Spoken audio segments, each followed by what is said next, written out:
بسم اللہ الرحمن الرحیم رب یسر ولا تعسر واتمم بالخیر۔ مومنین کرام، 15 شعبان المعظم کی رات ہے، نیمہ شعبان، امام زمانہ عجل اللہ تعالی فرجہ شریف امام مہدی علیہ السلام کی ولادت با سعادت کی رات ہے۔ تو اس حوالے سے آپ تمام کی خدمت میں انتہائی مبارکباد پیش ہے۔ آج کی رات کے بہت ہی زیادہ اعمال ہیں۔ آج امام علیہ السلام کی برتھ ڈے ہے، تو برتھ ڈے منانے کا کیونکہ رواج ہے، تو امام علیہ السلام کے برتھ ڈے کو ایسے منانا چاہیے جیسے امام علیہ السلام چاہتے ہیں۔ وہ اعمال انجام دینا چاہیے کہ جن سے امام علیہ السلام خوش ہوں، جن اعمال سے امام علیہ السلام ہمارے اوپر راضی و خوشنود ہوں۔ آج امام علیہ السلام کی عمر مبارک اگر سولر کیلنڈر کے اعتبار سے دیکھی جائے تو 1132 سال، 1132 ہو چکی ہے۔ اور اگر چاند کے اعتبار سے دیکھا جائے تو امام علیہ السلام کی عمر مبارک 1185 سال ہو چکی ہے، کیونکہ چاند کا جو سال ہوتا ہے قمری کیلنڈر سال چھوٹا ہوتا ہے، اور جو سورج والا سال ہے عیسوی سال یہ بڑا سال ہوتا ہے، 10 دن کا فرق ہوتا ہے۔ تو اس اعتبار سے امام علیہ السلام کی عمر مبارک میں یہ فرق آ رہا ہے۔ آج کی رات کے اعمال میں سے اہم اعمال یہی ہیں کہ رات شب بیداری کی جائے، مکمل رات جاگ کر گزاری جائے۔ اس کے علاوہ تمام مومنین و مومنات کے لیے دعا کی جائے، اور اللہ کی بارگاہ میں دعا مانگنا چاہیے کہ اللہ کی رات اللہ تبارک و تعالیٰ کی ذات اس موجودہ وبا سے نجات عطا فرمائے، تمام عالم انسانیت کی خیر فرمائے۔ نماز امام زمانہ عجل اللہ تعالی فرجہ شریف پڑھنا چاہیے۔ نماز امام زمانہ علیہ السلام کا طریقہ کار کچھ اس طرح سے ہے کہ 2 رکعت نماز پڑھنا ہے، نیت کرنا ہے کہ 2 رکعت نماز امام زمانہ پڑھتا ہوں یا پڑھتی ہوں، قربتاً الی اللہ تعالی، اللہ اکبر، الحمد پڑھنا ہے۔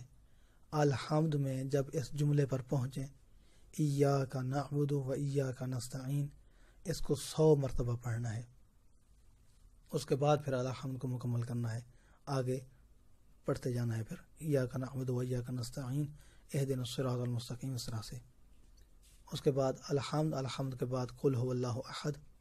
اس کے بعد پھر رکوع ہے، رکوع میں 7 مرتبہ پڑھنا ہے، سبحان ربی العظیم و بحمدہ، سبحان ربی العظیم و بحمدہ، 7 مرتبہ۔ اور 7 مرتبہ سجدوں میں بھی پڑھنا ہے، سبحان ربی الاعلی و بحمدہ، سبحان ربی الاعلی و بحمدہ۔ جیسا پہلی رکعت پڑھی ہے ویسے ہی دوسری رکعت پڑھنا ہے۔ الحمد کے بعد قل، الحمد میں پہلی رکعت میں بھی ایاک نعبد و ایاک نستعین 100 مرتبہ، دوسری رکعت میں بھی الحمد میں ایاک نعبد و ایاک نستعین 100 مرتبہ دہرانا ہے۔ رکوع میں 7 مرتبہ سبحان ربی العظیم و بحمدہ، سجدے میں بھی 7 مرتبہ ہی سبحان ربی العظیم و بحمدہ۔ تشہد پڑھنا ہے، سلام پڑھنا ہے، اور باقی طریقہ کار وہی ہے جو جیسا کہ ہم نماز فجر پڑھتے ہیں، اور یہ نماز ہدیۃً امام علیہ السلام کی بارگاہ میں پیش کرنا ہے۔ ایک اور نماز ہے نماز جعفر طیار، ہر ٹائم میں پڑھنا مستحب ہے، فضیلت رکھتی ہے یہ نماز، بہت ہی زیادہ اس کے فضائل اور مناقب ہیں۔ اس نماز کا طریقہ کار کچھ اس طرح سے ہے۔ اس نماز کو نماز جعفر طیار بھی کہتے ہیں، اس کو نماز تسبیحات بھی کہتے ہیں، اس کو نماز حبوہ بھی کہتے ہیں۔ اس نماز کا طریقہ کار کچھ اس طرح سے ہے کہ یہ 4 رکعتی نماز ہے، 2 رکعت کر کے پڑھنا ہے۔ پہلی رکعت میں نیت کرنا ہے کہ 2 رکعت نماز جعفر طیار پڑھتا ہوں یا پڑھتی ہوں، قربتاً الی اللہ، اللہ اکبر۔ الحمد پڑھنا ہے، سورۃ الحمد، سورۃ الحمد کے بعد سورۃ زلزلہ کی تلاوت کرنا ہے اگر یاد ہے، اگر نہیں یاد ہے تو دیکھ کر بھی پڑھی جا سکتی ہے موبائل وغیرہ کے ذریعے سے، یا قرآن مجید کھول کر۔ الحمد کے بعد یہ سورہ جب پڑھ چکے ہیں تو اس کے بعد 15 مرتبہ پڑھنا ہے، سبحان اللہ والحمد للہ ولا الہ الا اللہ واللہ اکبر۔ تسبیحات 4 کو 15 مرتبہ پڑھنا ہے۔ پھر رکوع میں بھی 10 مرتبہ، رکوع سے کھڑے ہونے کے بعد بھی 10 مرتبہ، سجدے میں گئے ہیں پہلے سجدے میں 10 مرتبہ، سجدے سے اٹھے ہیں 10 مرتبہ، پھر سجدے میں گئے ہیں 10 مرتبہ، پھر سجدہ کرنے کے بعد بھی 10 مرتبہ تسبیحات اربعہ پڑھیں، پھر دوسری رکعت کے لیے کھڑے ہوں۔ اور دوسری رکعت میں بھی الحمد کے بعد سورۃ والعادیات کو پڑھنا ہے، اگر یاد ہے تو قرآن مجید سامنے رکھ کے کھول کے بھی پڑھ سکتے ہیں، موبائل کے ذریعے سے بھی پڑھ سکتے ہیں۔ الحمد کے بعد کی سورہ ختم کرنے کے بعد پھر اسی طریقے سے 15 مرتبہ تسبیحات اربعہ پڑھنا ہے۔ رکوع میں 10 مرتبہ، رکوع سے سر اٹھانے کے بعد 10 مرتبہ، پہلے سجدے میں 10 مرتبہ، پہلے سجدے سے سر اٹھانے کے بعد 10 مرتبہ، دوسرے سجدے میں بھی 10 مرتبہ، سجدہ مکمل کرنے کے بعد دوسرا پھر بھی 10 مرتبہ تسبیحات اربعہ پڑھیں، اس کے بعد پھر تشہد پڑھیں، اس کے بعد پھر سلام پڑھیں۔ اس طرح سے یہ 2 رکعتیں پہلی مکمل ہو گئیں، اس کے بعد پھر اگلی 2 رکعتیں پڑھنی ہیں۔ اگلی 2 رکعتوں میں بالکل یہی طریقہ کار ہے، لیکن فرق ایک یہ ہے کہ تیسری رکعت میں، یعنی جو اگلی 2 رکعتوں کی پہلی رکعت ہے، اس میں الحمد کے بعد سورۃ والنصر پڑھنی ہے، اذا جاء نصر اللہ والفتح، یہ سورت پڑھنی ہے۔ اور دوسری رکعت میں یعنی چوتھی رکعت میں الحمد کے بعد سورۃ قل هو اللہ احد پڑھنا ہے۔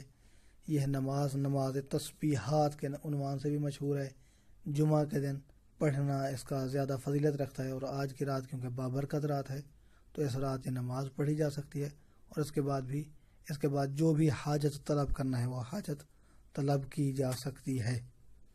اس کے علاوہ آج کی رات کا عمل ایک عریضہ لکھنا بھی ہے۔ اس عریضہ کا طریقہ کار ایک خاص دعا ہے جو مفاتیح الجنان کے اندر مذکور ہے۔ اس دعا کے بعد اپنی حاجات لکھ کر کسی آٹے میں بند کر کے پانی میں یا کسی کنویں میں ڈالی جائے، تو اس حوالے سے بھی مذکور ہے روایات کے اندر کہ اللہ تبارک و تعالیٰ کی ذات اس عریضہ کے توسط سے اور اس توسل سے آپ کی حاجت روائی کرے گا۔ ہاں، البتہ اس رات کا جو خاص عمل ہے وہ امام حسین علیہ السلام کی زیارت بھی ہے۔ امام حسین علیہ السلام کی کوئی بھی زیارت وارثہ پڑھیں، زیارت عاشورہ پڑھیں، کم از کم یہ جملہ اپنے مکان کی چھت پر پڑھا جائے یا کسی بلند مقام پر پڑھا جائے، السلام علیک یا ابا عبداللہ الحسین، السلام علیکم ورحمۃ اللہ وبرکاتہ، کم از کم اس جملے پر اکتفا کیا جا سکتا ہے، وگرنہ زیارت عاشورہ اور زیارت وارثہ وغیرہ کی تلاوت کی جائے۔ اس کے علاوہ بھی بہت سارے اعمال کیے جا سکتے ہیں، دعائیں کی جائیں، قرآن مجید کی تلاوت کی جائے۔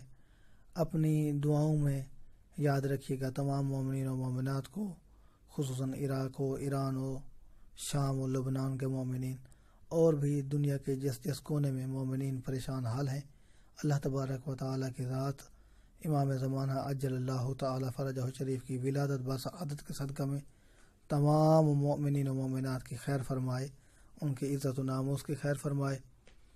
اپنی دعاؤں میں یاد رکھیے گا محمد نقی جسکانی کو حوزہ علمیہ نجف اشرف سے شیعہ پوائنٹ سے اجازت دیجیے۔ والسلام علیکم ورحمۃ اللہ وبرکاتہ۔